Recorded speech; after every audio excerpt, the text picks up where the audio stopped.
तो सड़क पे पत्थर फेंकोगे या कोई पागल खाने के अंदर जाके भर्ती होना पड़ेगा। जी करते हैं, किस तरह की बकवास करके नजर आते हैं, अपनी कॉन्स्टिट्यूंसी संभलती नहीं, बातें राजस्थान की करते हैं, मुझे चुनौती देते हैं, अपना घर संभलता नहीं, घर के झगड़े सड़कों पे, और चुनौती हनुमान बेनीवाल को। और कोई हेरा गेरा, हर कोई टुच्चा मुझे उन्हें चुनौती दे रहा। बताओ, पागल हो गए, दिमाग खराब है उन लोगों का। दोस्त थे, कईयों पे मुझे दया आ गई, कईयों पे तरस आ गया, कोई रात को मेरे पास आया, कोई अलग मिला, कोई रोया, कोई गिड़गिड़ाया, किसी ने मुझे मामा कहा, किसी ने चाचा कहा, किसी ने भाई साहब कहा, मर जाएंगे, धूप में पड़े हैं, छाया में डाल दो, मारो मत, आप जीत नहीं रहे हो, हम हार जाएंगे। ये सही बात थी, मैं नहीं जीत रहा था हर सीट पे, लेकिन 200 अगर खड़े करता तो राजस्थान की तस्वीर दूसरी होती।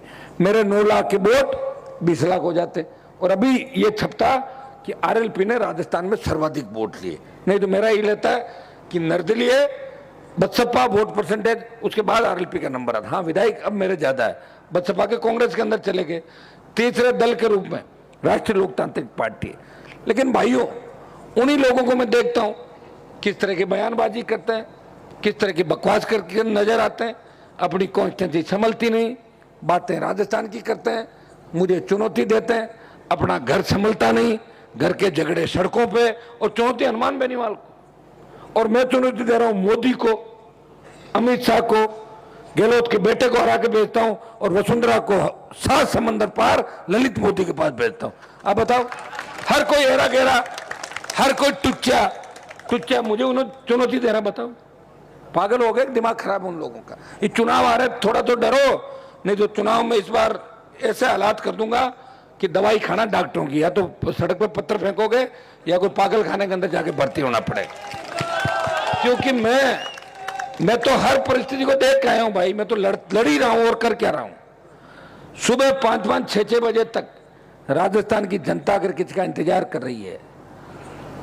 8 घंटे किसी का इंतजार करते हो, हनुमान बेनीवाल का करती है, बाकी पथराव करते हैं 8 बजे बाद लोग, यहाँ पर 9 बजे बाद, 1:30। और जवानों की पार्टी को संभाल के, इन जवानों को साथ लेके चलना, ये तो मेरे से आगे निकलने की कोशिश करते हैं। मेरी गाड़ी चलती है 100, ये 140 हैं, इतनी खींचते हैं। अभी पता नहीं कौन से रास्ते में ले जाते, इसलिए 1 घंटा लेट हो गया मैं। आपको ध्यान है, रास्ता भटकवा दिया, वो तो मैं हूँ जो वापस पकड़ के रास्ते पे ले आता हूँ इनको। तो काबू में नहीं है भाई, इनको काबू में रखना बहुत टेढ़ा काम है। जवानों के साथ रहना, जय जवान जय किसान का नारा लगाना, और एक भी जगह काजल की कोठी में रहते हुए दाग नहीं लगना। अमित शाह और मोदी को चुनौती देना, पड़ोसी थाली को ठोकर मारना। जब हरियाणा, पंजाब, यूपी का किसान मुझे कहता है, हनुमान जी आप अगर मोदी का साथ छोड़ दो मिनिस्टर बन सकता था, मुझे कहा भी था कि आप इस तरह पार्टी छोड़ के मत जाओ, क्योंकि गहलोत के खिलाफ लड़ने वाला कोई मजबूत व्यक्ति था, हनुमान बेनीवाल राजस्थान के अंदर था। मैंने कहा नहीं, किसान कौम तकलीफ के अंदर है, मेरा इतना ही योग सहयोग है मोदी जी आपके साथ, मैं जाऊंगा। मैं गया, NH-8 जाम किया, जो गुजर आंदोलन के समय जाम नहीं हुआ था। और 70 दिन अगर देश का सांसद कोई सड़क पे बैठा, वो नागौर का सांसद था जिसने किसान कौम के लिए मोदी की परोसी हुई थाली को ठोकर मारी। 3, 8, 13, 18। आज ये भारतीय जनता पार्टी के अंदर कई नेता घूमते हैं ना कि वसुंधरा का विरोध कर रहे हैं, उनकी मेरी हैसियत देखी हुई है। जब वसुंधरा निकलती थी, उसके पैरों में पड़े रहते थे, उसकी जूते चप्पल उठाते थे, और कहने को कहते थे हमारी बात हो गई, मैडम आज हट जाएगी। इनसे थोड़ी हटी, मैडम का जादू अगर खत्म किया राजस्थान के अंदर, वो हनुमान बेनीवाल ने किया था खत्म।